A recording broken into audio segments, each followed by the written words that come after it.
In 1927, Charles Lindbergh becomes the first person to fly from New York to Paris nonstop in the spirit of St. Louis. His feat turns him into a global icon and charts a course for America's dominance in commercial air travel. But history and the future were almost very different. Just 2 weeks before Lindbergh's historic flight, French pilot Charles Nungesser and navigator François Colli attempt the crossing in the opposite direction, aboard a plane known as the Luceau Blanc, or the White Bird. Thousands gather to watch their triumphant landing in front of the Statue of Liberty. Except the plane never arrives. It vanishes without a trace. One of the largest search and rescue operations in history comes up empty-handed. It was assumed that the White Bird never made it across the Atlantic, but now, newly discovered evidence suggests that it may have reached North America. One expert is targeting the wilderness of Newfoundland, where a fragment of metal could prove the plane broke apart in a remote pond. With fog rolling in, bad weather in the forecast, and no roads to Gull Pond, this is going to be interesting. Let's do it. Here we go.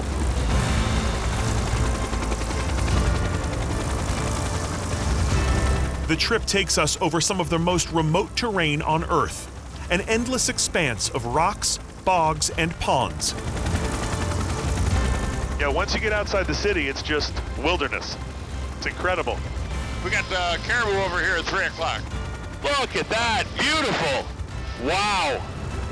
We're coming up on Redhead. These cliffs right here. We are now really in the exact place where Dobbins saw this airplane for the last time. Point last seen right here. We're doing about 100, 110 knots, which is just what the White Bird would have been doing. They're coming in this hot, no landing gear, no wheels. That's right. I mean, I can totally understand now and put myself in this position of like desperately looking for a place to land. Josh, this is Gull Pond. This is it. This is the place. And this is for sure the largest body of water I've seen out here. This is a place you could try to put a plane down, for sure. And where's that island? Right over here. So all those stories and the metal that you found from that little island? Yep. Okay, now we just got to find a place to land. The helicopter drops us off to meet Rick's team, who have already choppered in. Magnetic imaging experts and drone operators Kiavish Parver and Andrew Gagnon Nandram, and airplane archaeologist Lisa Daly. Okay, let's talk about this beast right here. This is a drone? Yeah, right here we have a commercial multi-copter drone that we use for geophysical surveys. Andrew has mounted a powerful magnetometer to his drone, allowing him to conduct the first ever aerial mag scan of the lake. The hope is to get a hit on the aircraft's engine. What we're hoping to detect is probably the only thing that's left of the White Bird, because the airplane was wood and fabric and it blew up and burned. The hypothesis that we're testing is that the airplane came in from the east, attempted to land on the pond, and struck this rocky island. I'm gonna press go, and it's gonna follow its GPS track and start surveying. Mowing the lawn. Mowing the lawn, exactly. All right, mow away. Let's do it. The drone lifts off and begins its pre-programmed grid over the pond, flying 100 feet in the air to cover almost 100 acres of territory in a fraction of the time it would take from the ground. So, how long is it going to take to scan this whole pond? The whole lake will take about 3 to 4 hours to fly. All right, so we got some time on our hands.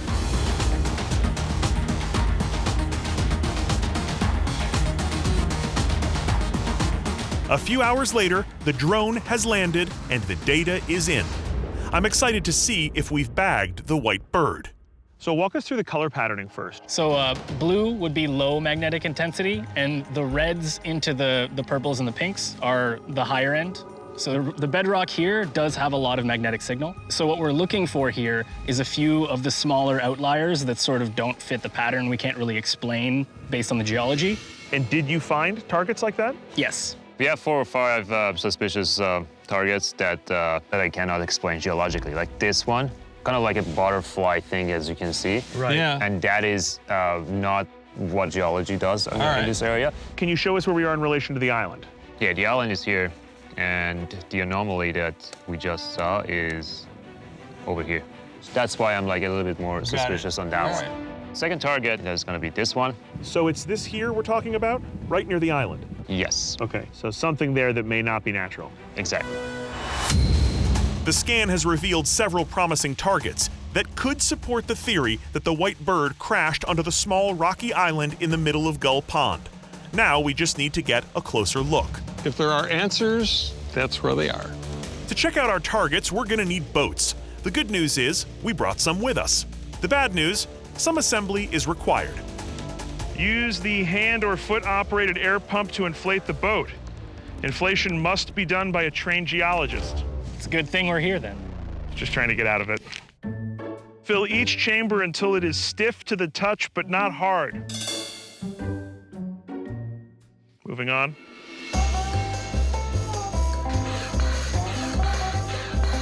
I got it, Rick. I got it. I know you do. White bird, meet the white boat. There's really no good place to bring this ashore, so let's really slowly try to walk it in here. Watch out for these sharp rocks. Okay, Rick, I'm gonna start scanning over here and work my way around to you. It shouldn't take long to cover an island this small, but the terrain turns a simple task into an arduous affair. I mean, it's so rocky here, with so many little nooks.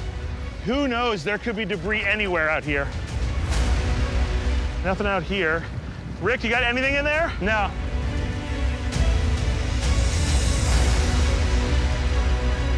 I'm gonna head a little further out. Maybe we get lucky out here.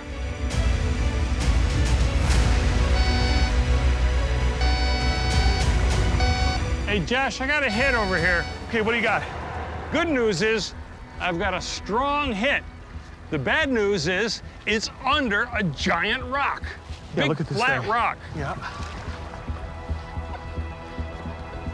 Oh, yeah? I got it. Something there. Oh, let's think about this for a second. Rock doesn't grow, No? and we're not getting any return off the rocks. It's not like we've got hot rocks out here. So it's got to be a piece of metal that got under that rock somehow. Hold this, will you? You're going to pick up the rock. I'm not that strong, You're but, Josh Gates, come on. but I may be able to reach down a little bit. Yeah. Come on, what is this? Oh, I got something. Oh, ow. I just felt something sharp. I got something. What is that? I don't know. It's a fishing hook. I don't think that is a it? fishing hook. No? It's not fish hook. No, it's not. It's a piece of wire. Is it safety wire? Safety wire is used to this day in order to lock fasteners in place where vibration can cause them to loosen or fall out. For example, in a biplane in 1927. I don't know what that is, but it's fascinating that it's here. I mean, it's not a piece of fishing tackle, I don't think. I don't know if I broke it on the end or if there's anything else down there. Oh, there is more. Oh, there is more. There's more.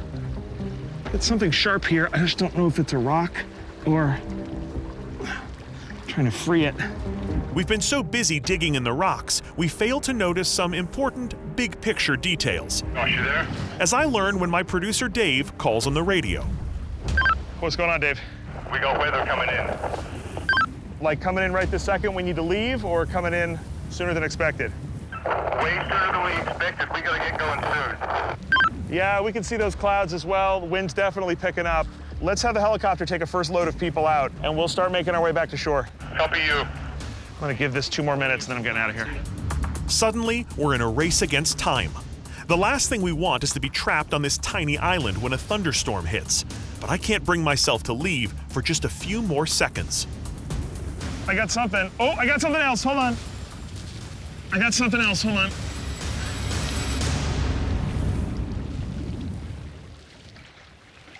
I don't know. Can lid? What do you think? No, it's not a can lid. It's way too heavy. Let's keep that underwater because if we expose it to air, it will deteriorate. So we put it in a bag of water. As much as it looks like a can lid, I don't think it is. This lid is too heavy and thick to be from a common can. It feels like a plate or a cover to a piece of equipment and could be a significant piece of evidence. That was it. We got nothing else down here. You got the wire as well? I've got the wire as well. Hey, Peter, heli pilot says we're gonna get out now. You don't want to with this weather. That leaves us a target out in the deeper water there, but I don't think we're going to get to that. Rick, I got some bad news for you. You're going to have to come back to this island again, I think. I've never had a better reason to come back to There we this go, island. exactly. All right, guys, here we go. Let's get off this island. We pile back into the boat as the rain intensifies and flee our small island. I'm glad we stuck around, but we're paying for it on the way back. Hustle, hustle, hustle. Okay, let's get everything wrapped up. We got to get people out of here.